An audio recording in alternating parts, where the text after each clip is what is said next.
So thanks for having me along. I'm just going to give you a bit of a rundown of some work we've been doing down here for the last few years on people's adaptation to future change. Is that going to work? There we go. So worldwide we're facing pressure on fishing stocks. That's pretty well known, I think, by everyone in the audience. Some of that's being picked up by wild capture fisheries, particularly as affluence pushes people onto having more expensive tastes. Aquaculture has also been proposed as a potential solution to fill the gap, but it's also going to be subject to climate impacts going forward, and ocean acidification is already affecting aquaculture in some places around the world. So how are people actually going to deal with that? And it's an issue that's really important because climate impacts on fisheries management are already happening. On a day-to-day basis, fisheries managers down the Australian coast are having to deal with impacts that are already climate-related, such as shifting species moving further and further south, but with the animals at the top of that range being assumed to be overfished by legislation when it's actually clearly a range extension playing a major part of it. So I'm part of a group that was in an adaptation program down here. We picked Southeast Australia, which is this red dot here, and we picked it because it's in a hotspot, a climate hotspot that's warming faster than other locations around the world. There's major current and oceanographic changes already, with current shifting hundreds of kilometres further south, which has brought many species along with it. So we're seeing new novel ecosystems appear and other things that were transients that have become permanently established here. So we're really already starting to see a shift in what that ecology looks like. So my contribution to trying to figure out how people will cope with that change going into the future was to model the whole system. So I played the modeler part of this. So we have the biophysical realm up there, the climate and the ecosystems, but also all the human parts of the system. The economics, the markets, the human interactions and their social networks, the lobbying pressure on regulation, those regulations that are currently in place and those that are being proposed as alternatives, to find where the barriers to adaptation really sit within all that. So we forced the physical side of the system from global climate models. We got the expected physical pressure on the system. We allowed for dynamic responses in the human parts of the system, such as the fishing or the management parts. They could respond to what they were experiencing and change their behaviour or change the rules as required. But there was also the ability for adaptation through the parameter state. So effectively the processes and the rates of different things like growth and mortality, but also in the human markets, there was a change. So typically when you see current projections, they get a fixed model and they just run it forward with different physics. This was actually allowing for all the different kinds of change that we know exists in reality. We did this also with at different scales, with models that have a different focus, inshore and offshore, different species communities, allowing animals to enter the system from outside, so new species flowing in and others flowing out. So we tried to cover all of the currently known unknowns. So the things that we knew were uncertain. We can't promise that we got things that no one knows are a problem yet. We tried to anticipate where some of those might crop up as the new information came in, but there's always going to be the vampire in the basement who comes out of nowhere and gets you at the end of the movie, right? So the part of doing that was important to include the acclimation and the evolution. So we know already from Southeast Australia that there's about 60 years of fisheries-induced evolution on those species, that things like a flathead have changed by about that much in total length in the period, which has up to a 90% effect on their fecundity.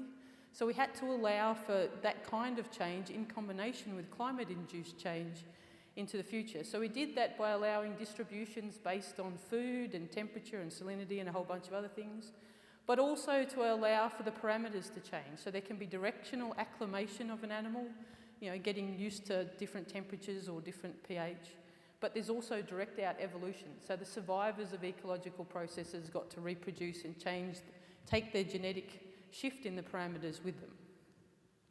We also allowed for that degree of change in the human side of things too, though. So the fishermen could up stakes and move to a different port. They could change how they traded their quota. They could sell up and leave altogether. They could invest in new technologies. Basically, we included all the different changing parts of the adaptive management process. We also brought in admittedly only in a sort of forcing one-way coupled sense, the fisheries couldn't affect them back yet, but the other industries. So the other industries in the area that are already there or growing through time, like aggregate mining, renewable energy, oil and gas, trade, shipping. It's a very crowded space that's growing up in that marine zone now. So they had to deal with that change, not just the climate change. On that climate context, we used the representative carbon pathways from the IPCC, from the moderate to the very high emissions, which then dictated things like currents and temperature, salinity, oxygen. We allowed for extreme events, so not just gentle change or directional change, but the extreme things like pathogen outbreaks and big storms and that kind of stuff. And then in the human side, we had not just the social pathways, but also major changes in trades and demand and what the different sectors are doing. So just imagine, I'm a big fan of Lego video games, so imagine taking a Lego video game and just running all the way through the future with all the different parts of the system being represented.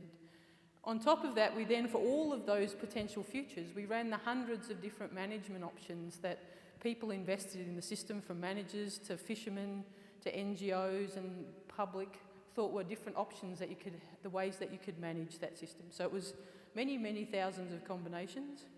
We found that there were 6 major barriers to adaptation, and the first thing to note is that biology is really only one of those.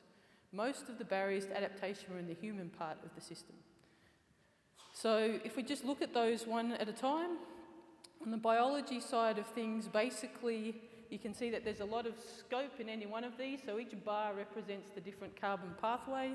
The orange star was where there was no acclimation. We just said evolution's not going to cope, or acclimation's not going to cope, which is typically the first pass back of the envelope approach that people take in science when they're trying to say what could be the impact. So just as Phil said earlier today, the world's not necessarily going to be all doom and gloom.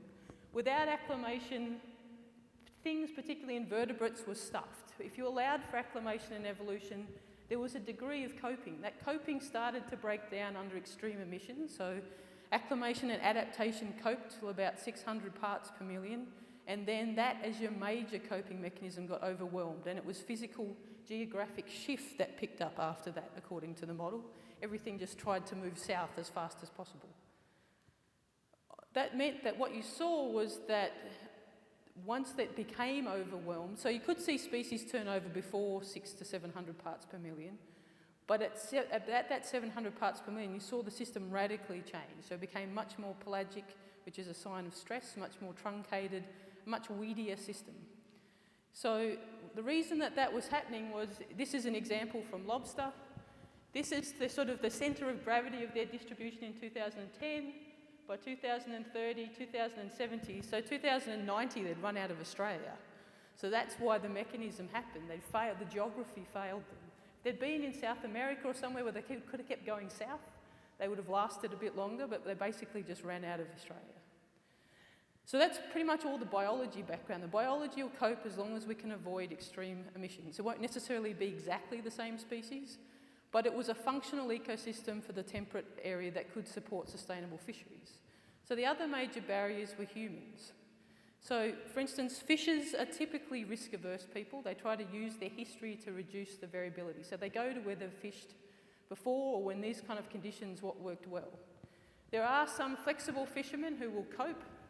So if you look at them through time, a few fishermen diversify their targets. Most are habitual fishermen. And there's very few that are flexible, but they do exist. When a stock is increasing, these guys still make money. The majority will still make money, even if they're actually suffering a bit more variability and slightly lower catch. The flexible fishermen just make good on everything. And that's, under fisheries recovery dynamics, that's kind of what people are playing their history to. That's what the history has dealt with the most. This is what they're actually going to be facing more and more often as they transition between species, or if they have to deal with impacted species. And the majority of fishermen weren't doing very well. Their profits were dropping as their catch dropped. The flexible guys could make it work though. They could live with the variability and still make it profitable in the long term. So you were seeing very different ability to cope across the different groups. Those that deferred to intuition were really heavily hammered, whereas those that kept up with the latest information and were willing to play the game, play the risk a bit, could actually get through. But people aren't willing necessarily to live with those differential outcomes. We're fairly linear thinkers who see tomorrow is a sort of a larger picture of today and can't necessarily take that shake-up. And that joins then with another problem that we're facing, is that with all the best of intentions, people take information from other parts of the world and they bring it here, and they apply it, again, with all the best of intentions, but not necessarily the correct context. So, for apologies to anyone who was against the super trawler when that campaign was a few years ago, it's actually, as long as they're well managed and observed and follow the scientific rules, they are the economically and ecologically lowest footprint vessels for Southeast Australia, at least according to the model world. But they're not socially acceptable. So this is a place where science has to either work with the public to explain why that outcome might be the best approach, or just accept socially that that's not an acceptable approach. We have to find another outcome. But it really was that ecologically, that was the surprising part, that ecologically they had the lowest footprint, not just economically. On the governance and regulation side of things, it was actually a case where the regulatory inertia could be a big problem. If we look across the different kinds of governance, basically to meet your ecological, economic and social objectives, if you did nothing, no one was at all happy with you now or in the future. If you took a single sector focus, like just fisheries, or even just a part of a fishery, the line versus the trawl, if you took fisheries versus mining versus shipping and treated them one at a time, you met some of the objectives, but not all. On the flip side, if you took one management measure, such as spatial management or quota management or economic management, and used it as your major force, it didn't meet everything either. The only way to really meet all of the objectives was to use a mix of management measures across all of the different industries simultaneously going forward. So things like spatial management had a big role, but they weren't enough by themselves, and the same was true for any other form of management. As the emissions went up, there was a pressure of that global change down, so that by the time it got to extreme emissions at the end of the century, having a single sector focus was as bad as doing nothing. You needed integrated management in the model world to actually get a good outcome because of the cumulative effects.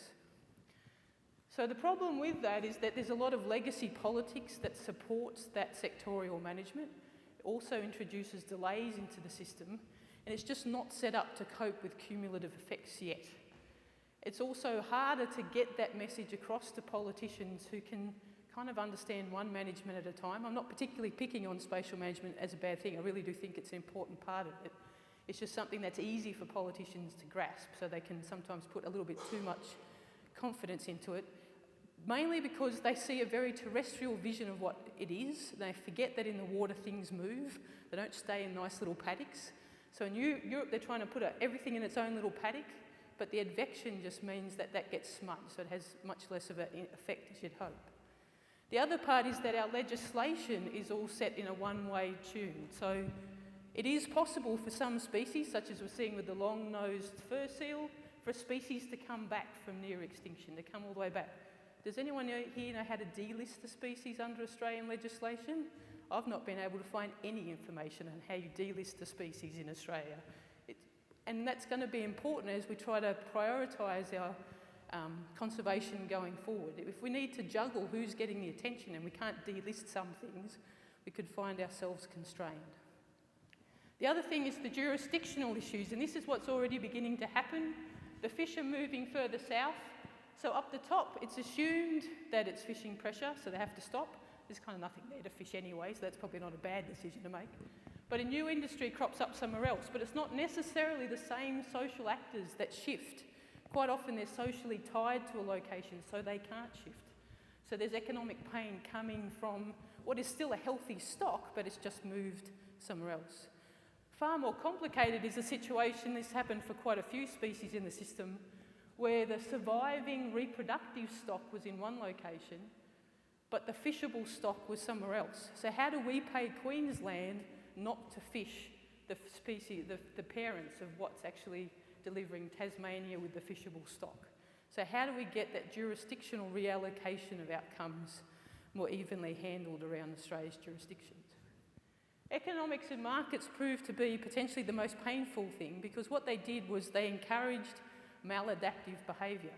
Through inertia and advertising, it meant that they wanted, and also the nasty feedback that as something gets rarer, it often gets much more valuable. You got the problem of not shifting the species as the species in relation to their sustainability. So you could have new fish come up to be the sustainable stock that are just as palatable, make your curry and your white fish flesh and everything just as nice, but they're not the key things that's currently marketed. So getting that shift in the markets was a hard thing to, even talking to economists, they didn't think it could happen as quickly as the model world thought it really needed to be. And that was even without the extra demand coming with affluence. Technologically, there's also issues around the current, I don't know if you've seen a modern fishing trawler, they have way better tech than anything I've seen on science cruises. And that kind of ability to have that technology is actually suggesting, again, maladaptive behaviour, because they're getting a bit of a disconnect from that natural world like we are. So it's kind of hiding behind the computer screens without being experienced as much. So they're not shifting as quickly as they could. But then again, the science information isn't always there to help them either. And one of the biggest issues is that quite a lot of work still happens around equilibrium assumptions. Quite a lot of the modelling work still uses fixed parameters, and that's, I think, undermining us as well. And that gets into that last barrier, which is the scientific and the focus. So Phil has actually done a great job this morning of discussing antagonistic, additive and synergistic effects. And within the modelling world, which is a little bit behind the lab world because we have to try and read their papers first, but what we found was that under the light, now and under the lighter fishing pressure and acidification and climate change, it was antagonistic and additive. So effectively you saw that buffering of temperature and acidification where they worked against each other, so the outcome wasn't as bad. But by the time you got to heavy emissions and heavy pressure from humans under the cumulative impacts of all the industries, the synergistic effects had come to dominate. And what that was happening was things that used to be an antagonistic interaction switched the nature of the interaction as the cumulative impacts came in. So even understanding in one set of circumstances the fundamental functioning of the ecosystem and the entire socioecological system changed as you got more and more pressure. So basically the end-to-end models have been used to successfully consider these alternative futures. And in every single case, they've said avoid extreme emissions. It's going to cause a lot more socio-ecological pain because we can give ecology enough space under the moderate emissions to actually let it cope so that there's less knock-on effects if we can get past the human barriers that are there in the first place, particularly around our inability to change the way that we think. We're not flexible enough. We've got to give our very linear brains a kick in the complex system's butt, basically. Adaptive integrated management is the most robust option. Unfortunately, it's not well understood in most industries. So there's about 20 to 30 years experience in fisheries now.